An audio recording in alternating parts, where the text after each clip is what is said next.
तो students, PG semester 3 session 22-24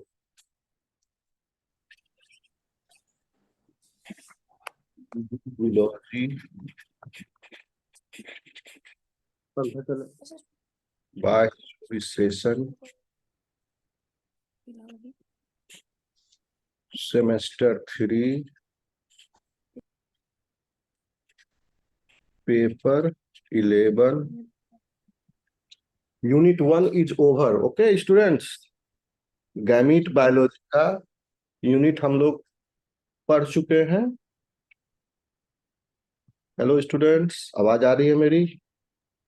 जी sir. Yes okay, gamete biology हम लोग पढ़ लिए हैं और इसमें सिर्फ ovulation and ovum transport topic छूट रहा है। ठीक है, वो भी हम लोग जो टॉपिक कवर कर रहे थे उसके दौरान ये इसको भी डिस्कस किए थे, लेकिन अलग से नहीं इसको कवर किया। लेकिन मोटा मोटी यूनिट 1 इज ओवर।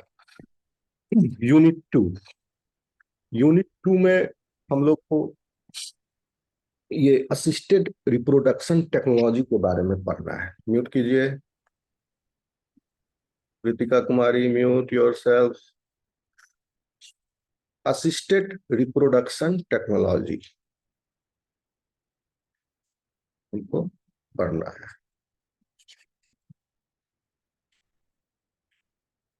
इसको ART भी बोलते हैं।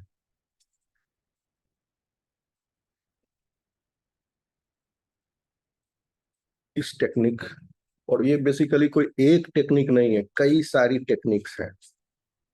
डिपेंड करता है पेशेंट का कंडीशन, सिचुएशन, उसके डिमांड पर किस टेक्नोलॉजी के सहयोग से और किस टेक्नोलॉजी के कॉम्बिनेशन से उसकी समस्या दूर होगी।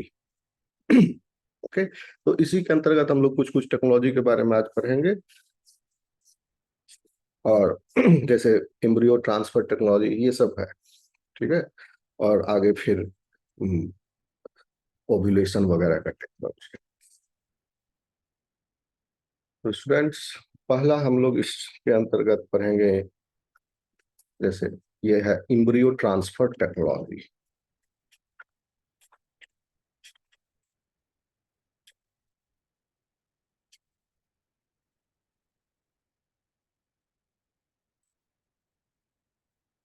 ERT, यह ERT भी एक तरह का ART। कई तरह के ART हैं, ERT भी उनमें से एक है। इसमें आपके सिलेबस में दिया है एक in vitro oocyte maturation. Vitro oocyte maturation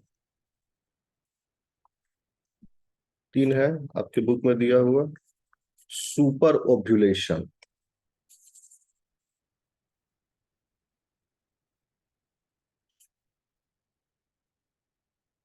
ovulation. The third one is in vitro fertilization. ये सब एम्ब्रियो ट्रांसफर टेक्नोलॉजी है।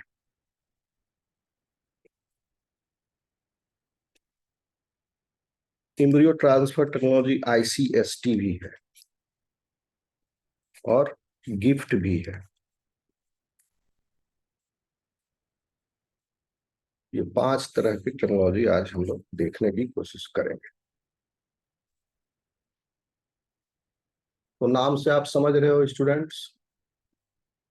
इन विट्रो हम क्विकली कवर करने की कोशिश करेंगे। पहला है in vitro oocyte maturation.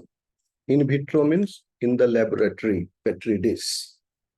oocyte आप जान रहे हो, फीमेल गैमिट, उसका मैच्योरेशन पेट्री डिश पर। नॉर्मली oocyte मैच्योर कहाँ हो रहे हैं? बिफोर ओव्यूलेशन ये ओवरी में हो रहे हैं। लेकिन अगर किसी फीमेल में यह प्रॉब्लम हो ओव्यूलेशन का, मान लो उसमें एलएच हार्मोन पर्याप्त मात्रा में नहीं बन रहे हैं, तो ओव्यूलेशन नहीं हो रहा है अच्छे से, डिले हो रहा है या अर्ली हो रहा है या बंद हो गया है ओव्यूलेशन होना, वैसी फीमेल्स को ये मदद करेगा। तो इसका मतलब उस फीमेल के अंदर oocyte मैच्योर नहीं हो रहा है, तो that female will be infertile because of her own problems. Students, मेरी आवाज आ रही है? जी yes sir. Sir. Yes sir. तो यस ऐसे सर। को डायग्नोज करके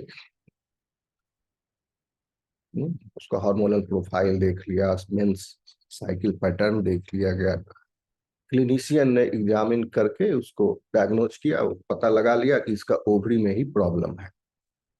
तो ऐसे फीमेल्स को इस टेक्निक का सहारा लेना पड़ता है अगर वो संतान चाहते हैं। तो इस टेक्निक में मैच oocyte का मैचुरेशन पेट्री डिश में होता है, कल्चर एनवायरनमेंट में होता है। सो क्या लिखोगे, मैं बोलता जाता हूं तो आप लोग नोट कर लेना, यहां लिखूंगा टाइम ज्यादा जाएगा। लिखोगे in vitro maturation is a technique that involves the maturation of oocytes in a culture environment. Okay, the harvested oocytes can be immature. Harvested oocyte, ovary से हार्वेस्ट किया गया जिस oocyte को, वो ग्राफियन फॉलिकल के अंदर तक किसी स्टेज पर हो सकता है अपने डेवलपमेंट, हो सकता है वो इमेच्योर होता ही है। और इमेच्योर के भी किसी भी डिफरेंट डिफरेंट स्टेजेस हैं, किसी स्टेज पर हो सकता है वो, हो सकता है प्राइमरी oocyte के स्टेज पर ही हो।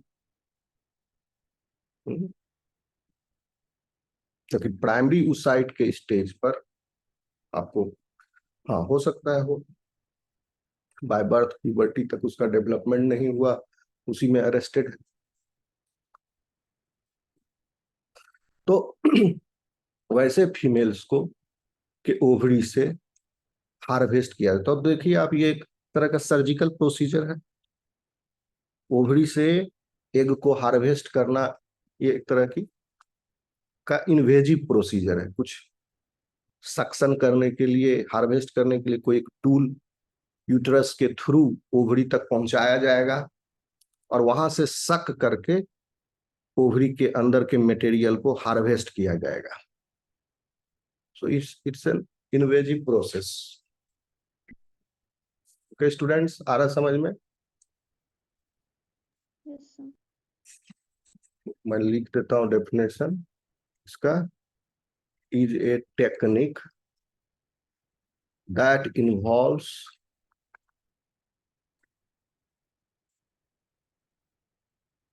the maturation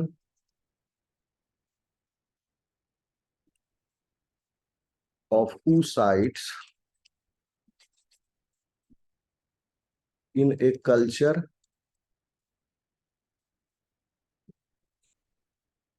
environment. Full stop. The oocytes, harvested oocytes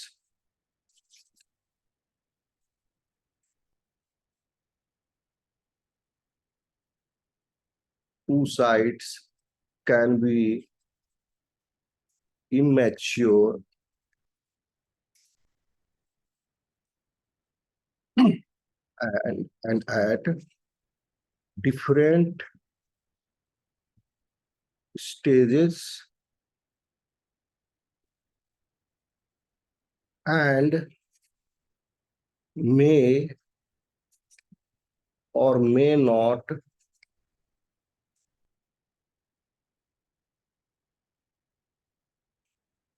or have been exposed to short courses of gonadotropins. Okay, immature stage में रहने का कारण हो सकता है एफएसएच का सर्ज उससे सही नहीं मिला, एलएच का सर्ज नहीं मिल रहा है। ओके, तो ये सब हार्मोन का लेवल फीमेल में गड़बड़ है। इसकी वजह से ओवरी के अंदर oocytes मैच्योर नहीं हो रहे हैं। वो सब हार्मोन्स का जो ड्यूरेशन होता है, एक्सपोजर होता है, शॉर्ट होता है, फॉर कुछ दिन के लिए होता है, फिर उसमें गिराव आता है, फिर उठाव आता है। ओके, आप एंडोक्राइनोलॉजी का जो पेपर है उसमें पढ़ोगे कि एफएसएच, एलएच, प्रोजेस्टेरॉन, एस्ट्रोजन, जेन, इन सब हार्मोन्स का लेवल किस टाइम पर कैसा रहता है। तो उसमें गड़बड़ी हो जाने की वजह से oocyte मैच्योर नहीं करेंगे, तो फिर उस वैसे फीमेल्स को ओवरी को हार्वेस्ट करके पेट्री डिश में आर्टिफिशियली हम यहाँ पर according to that natural surge of natural exposure of those gonadotropins, वह नेचुरल जो एक्सपोजर होना चाहिए उसको कॉपी करके हमने उसे लेबोरेटरी कंडीशन में उन हॉर्मोन्स से का इनको हार्वेस्टेड को oocytes को ट्रीटमेंट किया, यानी ओवेरियन ओवरी को स्टिमुलेट किए। ठीक है, अगर इसको स्टेप वाइज लिखो तो लिखोगे from ovary oocytes are harvested, then harvested oocyte has gone for the treatment, they are exposed to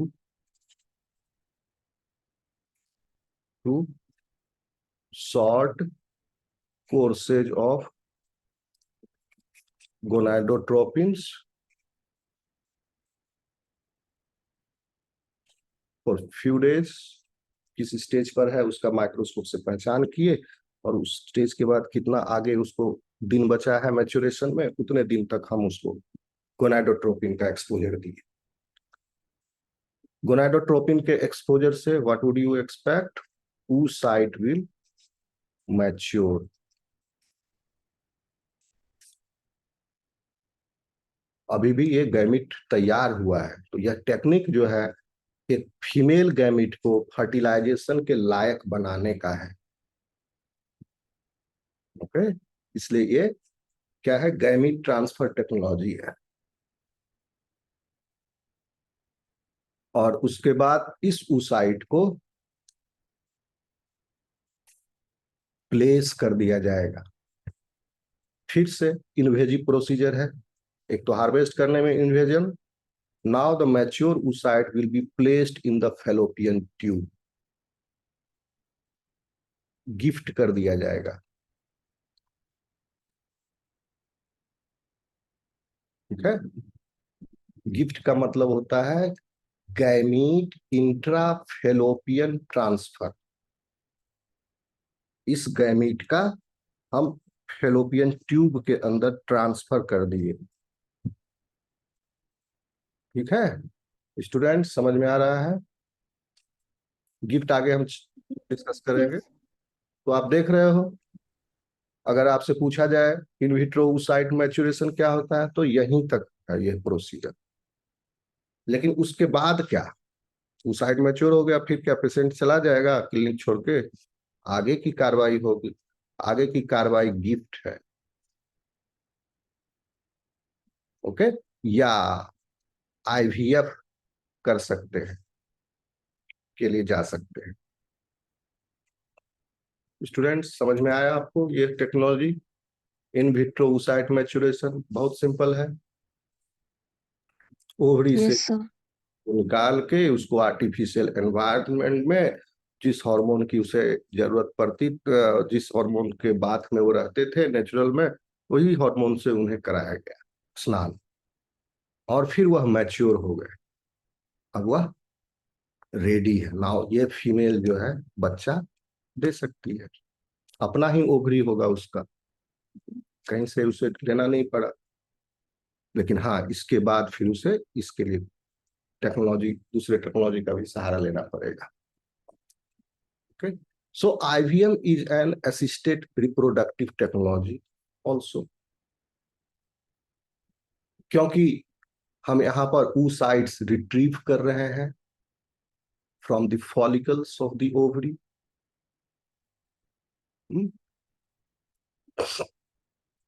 and then after the successful this thing implementation, one can expect this. Nowadays IVM is not widely used. During initial days, IVM was used as a part of IVF, क्योंकि ultimately गोल क्या है, fertilisation कराना और embryo उत्पन्न कराना। तो वो है आईवीएफ में इम्ब्रियो उत्पन्न होना। उस इम्ब्रियो के उत्पन्न होने के लिए जो मैच्योर ओवरी चाहिए वो आईवीएम टेक्निक से आ जाएगी। पहले इसके किया जाता था कॉम्बिनेशन में, but nowadays this technology is not utilized. उसका सक्सेस रेट बहुत कम है, इन्वेजिव प्रोसीजर है, दो बार इन्वेजन हो रहा है यहाँ। ओके, हालांकि आईवीएफ भी इन्वेजिव प्रोसीजर है, वहां भी इन्वेजन है, लेकिन इसमें फर्टिलाइजेशन से पहले इन्वेजन है दोनों।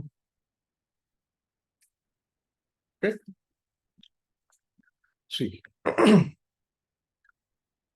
तो इसका अब डायरेक्ट आईवीएफ के लिए लोग जाते हैं। Okay students, have you understood this? Now I am coming to the second technology which is super ovulation. Super ovulation को हम लोग कंट्रोल्ड ओवेरियन हाइपर स्टिमुलेशन भी कहते हैं। तो यह विचार आया कि क्यों ओवरी से निकाल के हम बाहर में मैच्योर करावें, ओवरी के ही अंदर हम स्टिमुलेट करा दें।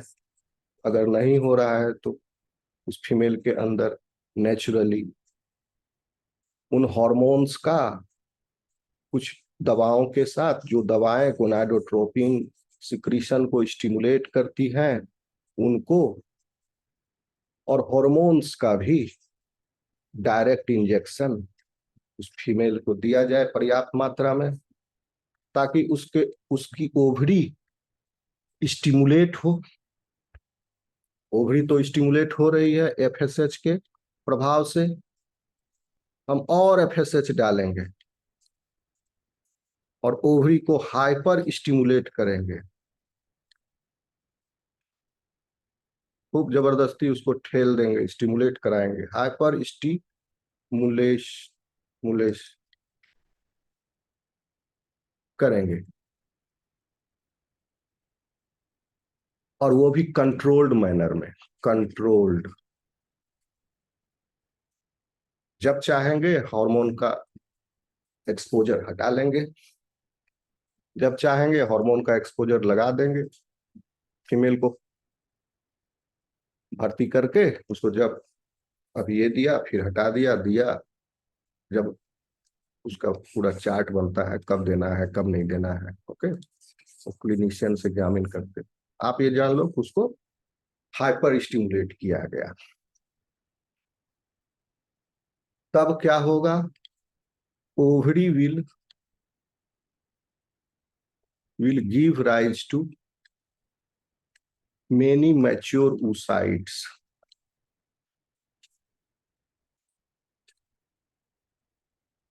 जहां पहले एक भी नहीं हो रहा था oocyte मैच्योर, अब बहुत सारे oocyte मैच्योर कर जाएंगे, क्योंकि हम एक्सेस ऑफ एफएसएच डाल रहे हैं। अंडर नॉर्मल कंडीशन क्या होता है, दोनों ओवरी में से के सैकड़ों ग्रोइंग ग्राफियन फॉलिकल्स में से कोई एक, दोनों में से कोई एक के अंदर oocyte मैच्योर होते हैं, जिसका ओव्यूलेशन होता है। लेकिन इस ट्रीटमेंट से दोनों ओवरीज में से oocyte मैच्योर हो जाएंगे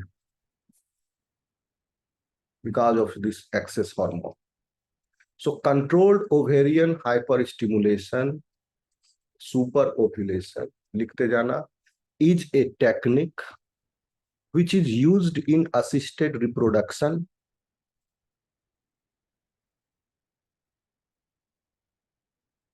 involving the use of fertility medications to induce ovulation by multiple ovarian follicles. Okay? अब इन मल्टीपल ओवेरियन फॉलिकल्स, जो ये oocytes मैच्योर हुए, ये ओवेरियन फॉलिकल्स के अंदर है।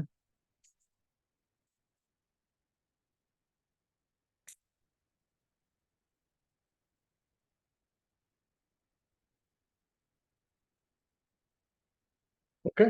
और ऐसे कई सारे ओवेरियन फॉलिकल्स ह्यूमंस के केस में देखा गया है कि most of the time they produce, दोनों ओवरी से एक एक, 2 mature oocytes. Sometimes it has been seen that कि एक ओवरी से 2, दूसरे से 1, लेकिन ज्यादातर 2-2 1-1 होता है इस ज्यादातर फीमेल्स में। तो फिर इन हार्वेस्टेड ये जो मैच्योर हुआ ओवरी में ही oocyte, उन oocytes का हम क्या करेंगे, 2 तरीका अब आगे। इन मैच्योर oocytes को हार्वेस्ट करेंगे, it will be taken out, oocytes will be retrieved, eggs will be collected, and those eggs, mature eggs, will be utilized for IVF, in vitro fertilization procedure में हम चले जाएंगे। ठीक है? तो IVF से पहले females are hyper stimulated in the presence of fertility medications. Okay? या हमने टाइम दे दिया, छोड़ दिया ऐसे ही, और इसको ओव्यूलेट करा दिया। ये ओव्यूलेट कर जाएगी फीमेल अपने बॉडी में, ओव्यूलेशन हो गया। 2-2 एग्स इनके फेलोपियन ट्यूब्स में है, दोनों फेलोपियन ट्यूब्स में, और दोनों एग जो है जेनेटिकली डिफरेंट है। What it will result into? It will result into twins, and the twins will be dizygotic. Dizygotic twins उत्पन्न हो जाएंगे। ओके? अगर मेल काउंटर पार्ट इसका सही है, सब कुछ उसमें प्रोसेस, उसको ज्यादा टेक्निक की जरूरत नहीं है। और इस फीमेल में सिर्फ यही प्रॉब्लम था ओवेरियन फॉलिकल्स के मैच्योरेशन में। तो डॉक्टर फिर आगे का जो बहुत ही कीमती और काफी कम्बरसम प्रोसेस है IVF, उसमें ना जाके पहले नेचुरली ट्राई करके देखेगा। इन ओवरी को मैच्योर करा दिए, हाइपर स्टिमुलेट करा दिए, उससे oocytes मैच्योर हो गए, उसके बाद नॉर्मल नेचुरल रिप्रोडक्शन मेथड जो है वह अप्लाई करेगा couple, and they may expect now the baby. अगर हो गया बेबी, ठीक है, नहीं हुआ हाइपर स्टिमुलेशन के बाद under natural process, then they will go for, यहाँ भी तो आर्टिफिशियल प्रोसेस हो गया, देन ये लेटर पार्ट भी आर्टिफिशियल प्रोसेस, दोनों आर्टिफिशियल प्रोसेस के सहयोग से फिर उसे बेबी होगा। आ रहा है बात समझ में students? Yes, sir. Yes, sir. So nowadays also this technique is utilized fashion में भी आ गया है हाइपर स्टिमुलेशन टू हैव एक ही टाइम पर, क्योंकि आजकल फीमेल्स के पास काम करने का, नौकरी करना है, पढ़ाई करना है, बहुत सारे काम करने हैं, पहले के भांति घर में नहीं बैठते हैं। तो वो कहते हैं जिनको दो बच्चे चाहिए, एक ही बार में दो बच्चा हो जाए। हम्म? हम 2 साल खर्च नहीं करेंगे, एक और प्रेगनेंसी, फिर उसका लैक्टेटिंग पीरियड, फिर उसका परवरिश, एक ही बार में दो दे दो, टाइम कम है, हो जाएगा, फिर स्टॉप हो जाएगा। Okay, so they also go for this.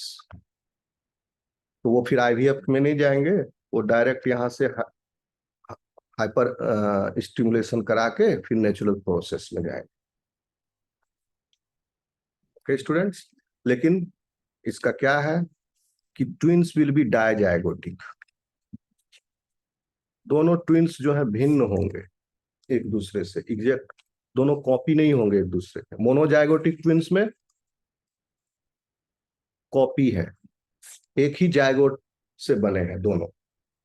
तो कैसे हुआ, कल आपको पढ़ाए थे, आपने देखा था कि sorry, fertilized egg fallopian tube के अंदर ट्रांसफर हो रहा है, चल के जा रहा है कहाँ? हेलो स्टूडेंट्स, आवाज आ रही है?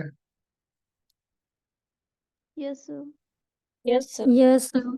इम्प्लांटेशन होने के लिए यूटरस में जा रहा था, कल देखा था आपने, फर्टिलाइजेशन हुआ फेलोपियन ट्यूब में, इम्प्लांटेशन के लिए यूटरस में गया।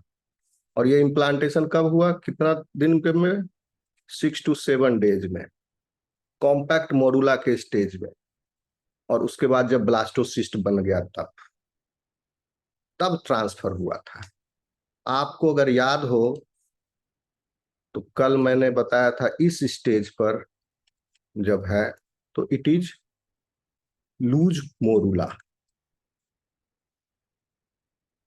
फेलोपियन ट्यूब के अंत में, एंड पर, और यूटरस में एंटर करने से पहले, और यूटरस में एंटर करने के बाद कॉम्पैक्ट मोरुला। तो यहां तक ये लूज है सेल्स, और ये 8 सेल स्टेज है लूज मोरुला।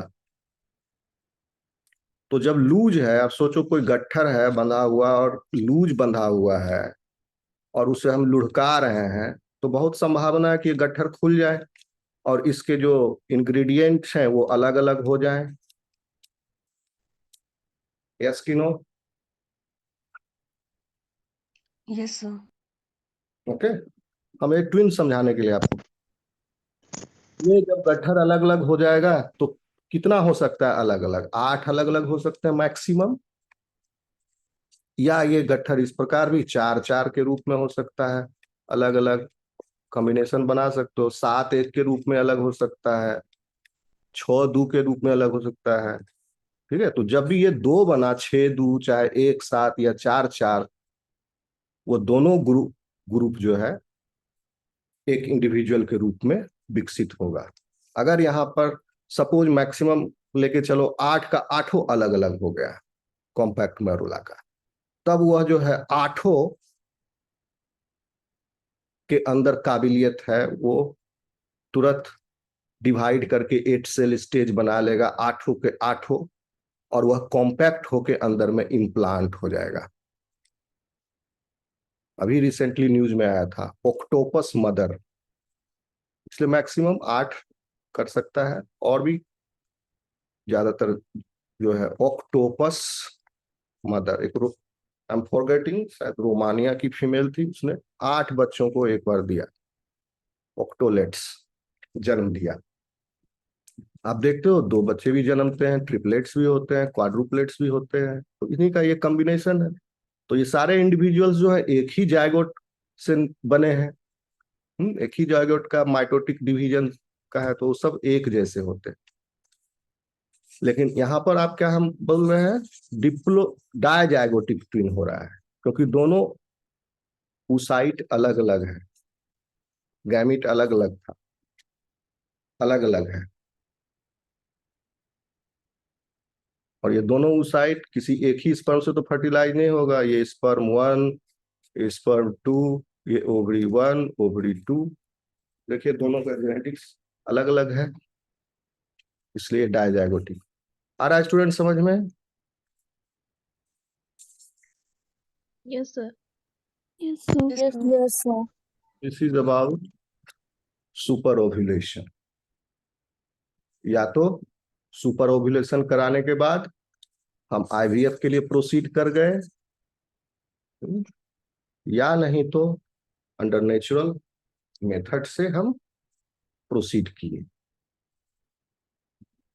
ठीक है, तो यह भी एक असिस्टेड रिप्रोडक्शन टेक्नोलॉजी है, सुपर ओव्यूलेशन, जहां पर फर्टिलिटी मेडिसिन्स का इस्तेमाल होता है। डेफिनेशन आपको लिखा चुके हैं।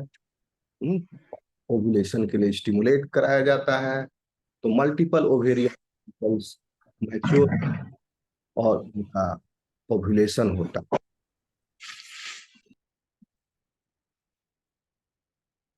ठीक? देखिए, कोई अच्छी नस्ल की काव है, गाय है,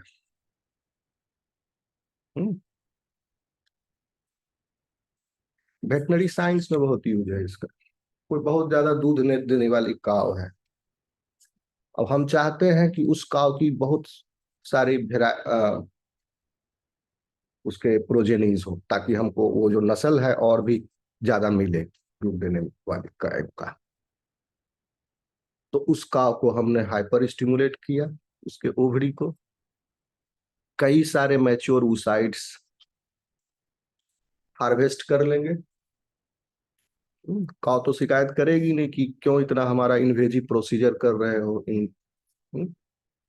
ह्यूमन करेगा शिकायत, तो उसको समझाया जाता है इसके लिए जरूरी है, तो समझ जाता है, फॉलो करो, रिजल्ट चाहते हो तो काव के साथ क्या कर रहे हैं, उसके ओवरी को स्टिमुलेट कर दिया गया दवाई खिला के, और वेजाइना के थ्रू एक टूल आता है, उसको डाल करके वो यूट्रस को क्रॉस करके फेलोपियन ट्यूब को या तो पंचर करके, या नहीं तो फेलोपियन ट्यूब के अलोंग गाय का देखा जाएगा कि क्या रास्ता कैसा है, कुछ एक्टोपिक तो नहीं है, बाकी ठीक है। तो उस ओवरी से सक करके फिर ये oocytes निकाल लेंगे।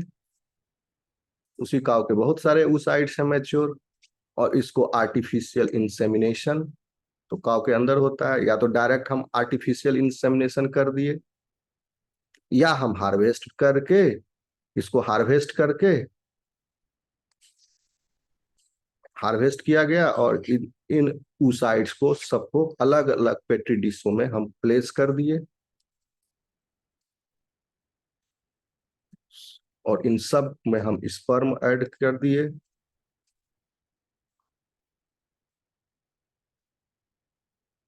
इस स्पर्म, लेकिन स्पर्म डायरेक्ट ऐड होने से फर्टिलाइजेशन हो जाएगा, ये नहीं संभव है सिर्फ स्पर्म ऐड करके। स्पर्म को हम ट्रीट किए,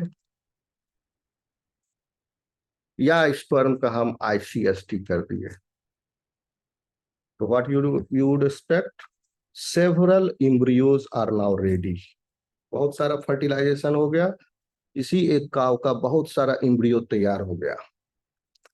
इन एम्ब्रियोज को हम या तो उसी काव में बैक ट्रांसप्लांट कर दिए, तो बहुत सारा एम्ब्रियो तैयार है, तो कोई एक ट्रांसप्लांट कर दिए, और दूसरी काउज में जो बिस्खा गई है, समझ लो, एक चीज आप समझ लो, फिर आगे ये आपको समझ में आएगा।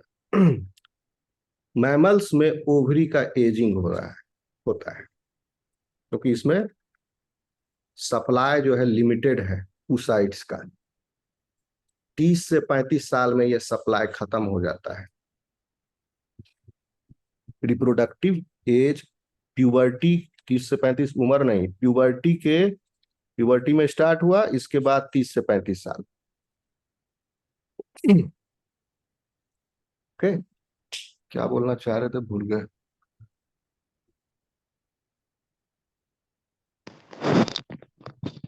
तो अभी भूल गए जो आ रहा था दिमाग में। एनीवे, चलो आगे बढ़ते हैं।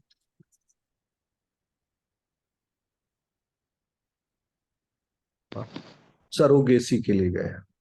तो ये इन जो बचे हुए हैं ऊसाइट्स जो मैच्योर हो गए, इनको डिफरेंट क्या बताना चाह रहे थे? ए खचर खचर बंद करो, कौन कर रहा है?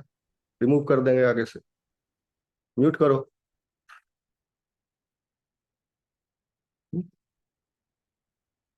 फिर भूल गए।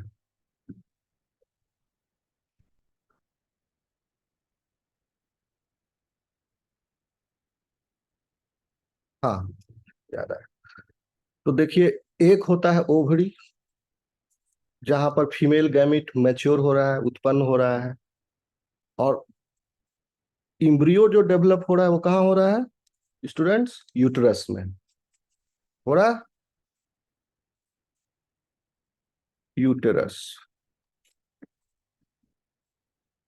तो 30 से 35 साल में खत्म हो जा रहा है, जब वो फीमेल 45 साल की उम्र तक आई। Ovary can peel off with from oocyte। लेकिन उस फीमेल का तो साइकिल भी सीज हो जाएगा, लेकिन उस फीमेल का यूटरस अभी भी कैपेबल है। हटा देंगे, अगली बार से म्यूट नहीं रखोगे तो। यूटरस अभी भी कैपेबल है। Uterus has still the ability to implant a zygote even after the menopause. Okay, तो यह एक प्रकार से वरदान हो जाता है उन फीमेल्स के लिए भी जो रिप्रोडक्टिव एज को क्रॉस कर चुकी है। 50 साल की हो गई लेकिन बच्चा नहीं हुआ अभी तक महिला, उसको भी होप है बच्चा होने का, हो सकता है। इंडिया में ही हरियाणा में एक 70 साल की बूढ़ी महिला को हुआ बच्चा, इस टेक्नोलॉजी के सहयोग से। क्योंकि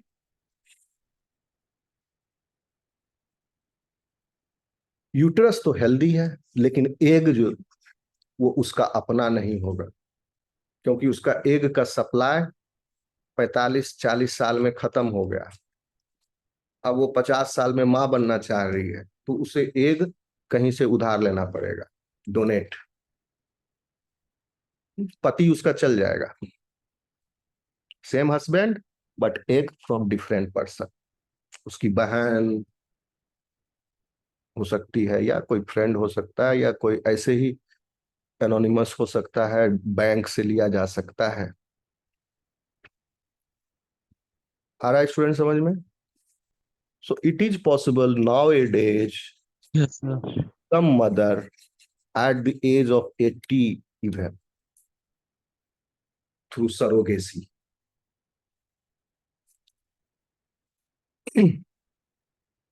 तो सुपर ओव्यूलेशन से हमें larger than normal number of eggs मिलते हैं, जिसकी वजह से हम उन एक्स्ट्रा एग्स से हम एक्स्ट्रा जायगोट प्राप्त कर सकते हैं। एनिमल हस्बेंड्री में इसका यूज है। और ह्यूमंस के केस में हम जो जायगोट एक्स्ट्रा जायगोट कलेक्ट हुआ, एक्स्ट्रा oocyte से जो एक्स्ट्रा जायगोट, हम उसका फर्टिलाइजेशन ही नहीं कराएंगे, क्योंकि ऑप्शन है, बहुत सारे oocytes हैं। Clinician with the help of